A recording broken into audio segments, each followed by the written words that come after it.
Welcome to Arlington Woodworks. I'm Jesse Arlington, your host for today. Whether this is your first time stopping by or your familiar face, it's always a pleasure to have you here in the workshop with me. Today we're going to install this lumber rack you see behind me. I'll show you any tips and tricks I can along the way. So grab a cup of coffee or your favorite beverage of choice while I roll up my sleeves and get this project started. Before we jump into the details, be sure to hit that subscribe button so you don't miss any upcoming projects. All right, sit back, relax, and let the woodworking adventure begin. Ever tried positioning something on concrete and found it to be a bit of a challenge? Trust me, I've been there. The drill bit seems to have a mind of its own, making the simple task, hanging two things level, feel like a frustrating endeavor. In today's project, we're tackling the installation of a lumber rack that I built a few years ago. Originally designed to sit on the floor, we'll need to make a few adjustments to fit its new orientation. Don't worry, I'll show you that process in just a bit. Now, to sidestep the headache of trying to install racks level into concrete, I've got a clever solution. We're attaching 2x3 stringers to the wall first. This creates a solid wood-to-wood connection that will make hanging the lumber racks a breeze. No more wrestling with 7 separate parts to get them perfectly level. We're turning this into a manageable task. Stay tuned as we dive into the nitty-gritty details of modifying and installing these racks.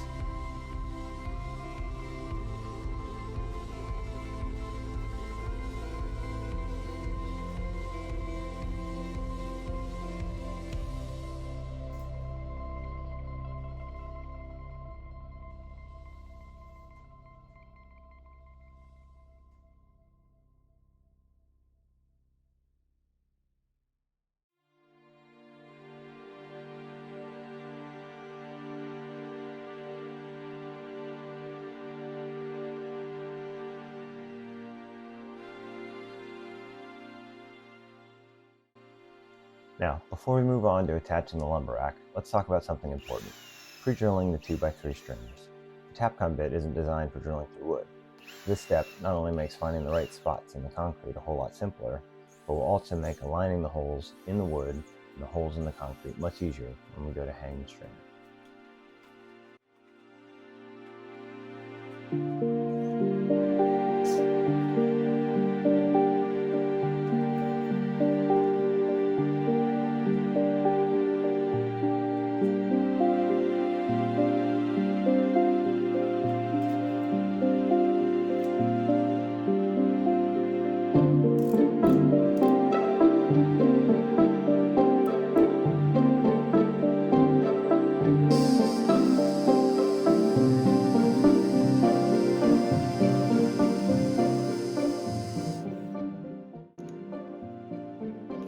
Once the first hole is drilled in the concrete, screw the Tapcon through the corresponding hole in the board.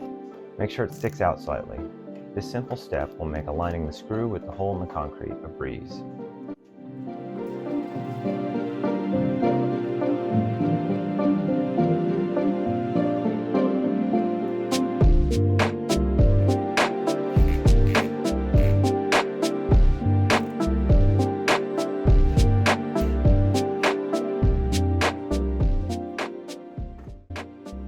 After securing the first screw, it's time to level out the board.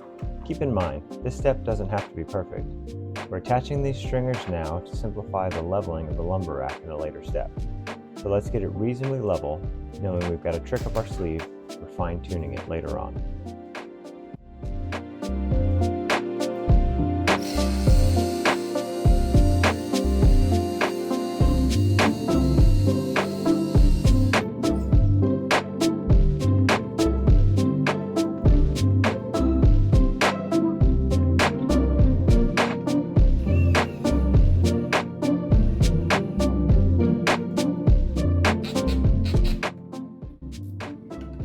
With the second screw now securely in place, it's time to tighten up that first one we installed. This will ensure a snug and secure fit, firmly attaching the board to the wall.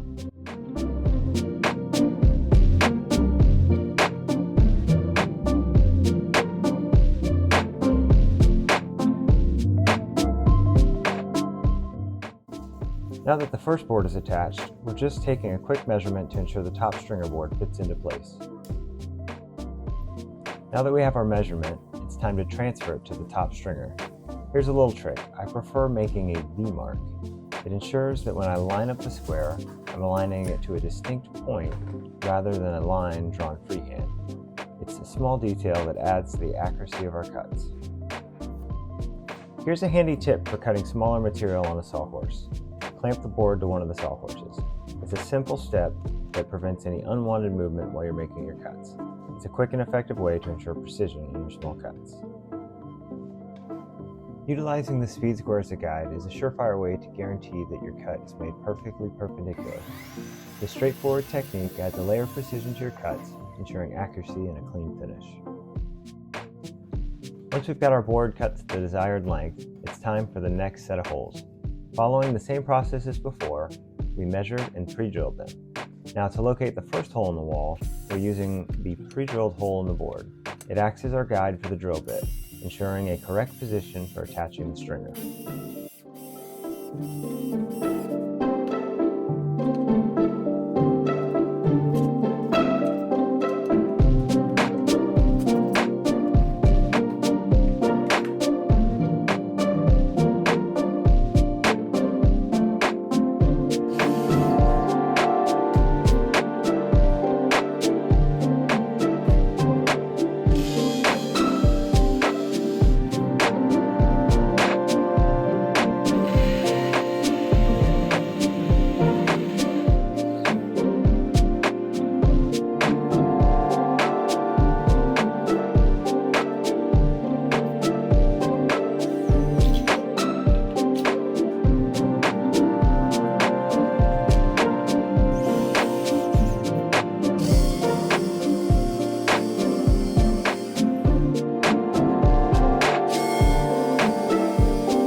With the top stringer securely attached, our next step is to measure and mark the placement of the bottom stringer. In just a moment, you'll see how we can use a level to ensure that the ends of our stringers are positioned accurately relative to one another.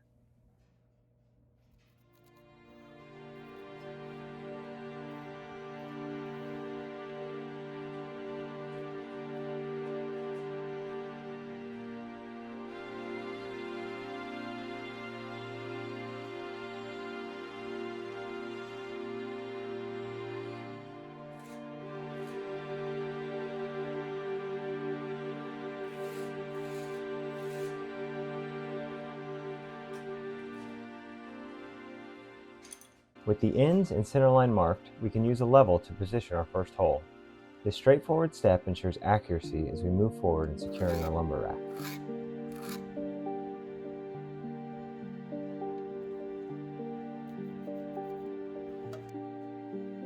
Since it's easier to see during the attachment of the lower stringer, I'll show you the same steps we use when attaching the top stringer. Once this first board is securely in place, I've got one more helpful tip to share that makes the job of doing this solo a little more manageable. So enjoy these next few steps, and I'll be back with you shortly.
I'm back, and here's that tip I promised. To support the bottom stringer, we'll make use of a couple of cutoffs. Simply lean them against the wall at the right height to provide necessary support for the stringer while we locate and drill the first hole.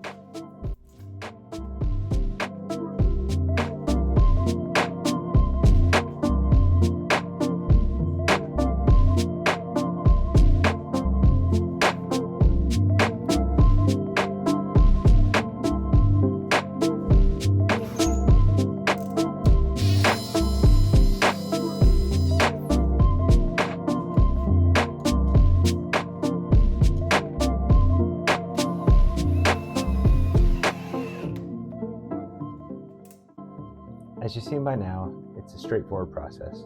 Now let's wrap up with a quick time lapse to finish the stringer installation. Enjoy the progress.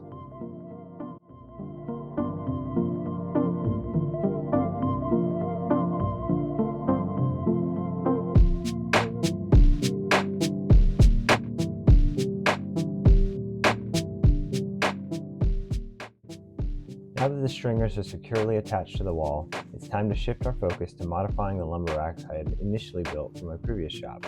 Back then, they were designed to sit on the floor with leveling feet to ensure an even setup.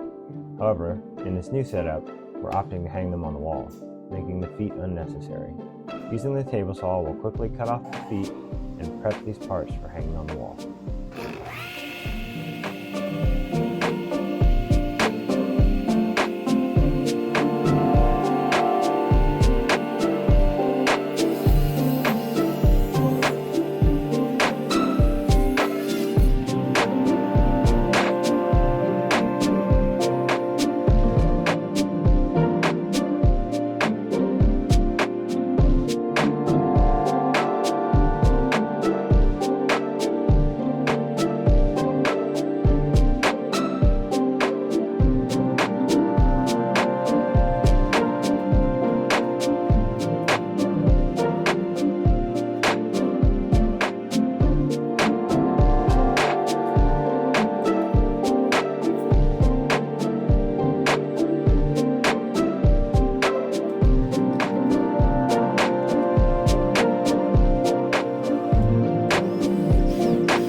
Attaching the first rack is a straightforward process. Simply locate the top, align it with the stringer, and secure it in place. We'll bring in a level to ensure it's plumb before attaching it to the other stringers.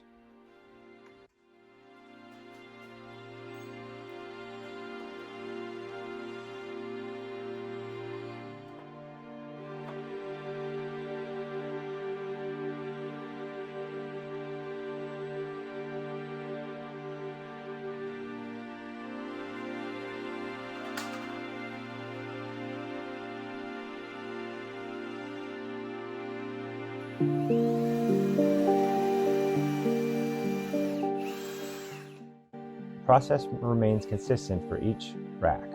Once the top is secured, fasten, level the rack, pre-drill and secure the bottom, then drill and secure the middle.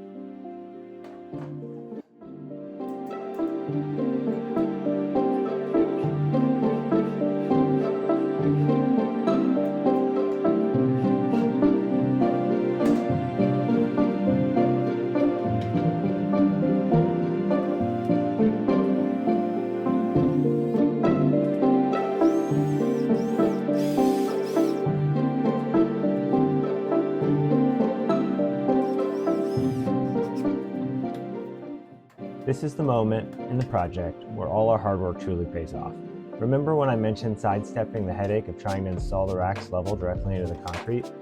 Well, now we get to reap the benefits. We can easily level and attach the lumber racks to the stringers, making positioning a simple task without the need for drilling pilot holes. One other benefit is the stringers give us somewhere to hang our drill so that it's easy to reach when we need it. If you were hanging this lumber rack on a wall with studs, you could apply the same technique. Simply locate the studs, drill, and attach the stringers, then hang the lumber rack in the same straightforward manner. It's a versatile approach that adapts seamlessly to different wall structures, offering flexibility in your woodworking setup. Over the years, one valuable lesson that I've learned is that while it might seem painstaking at the time, the appropriate prep work significantly smooths out a project and yields a much better end result.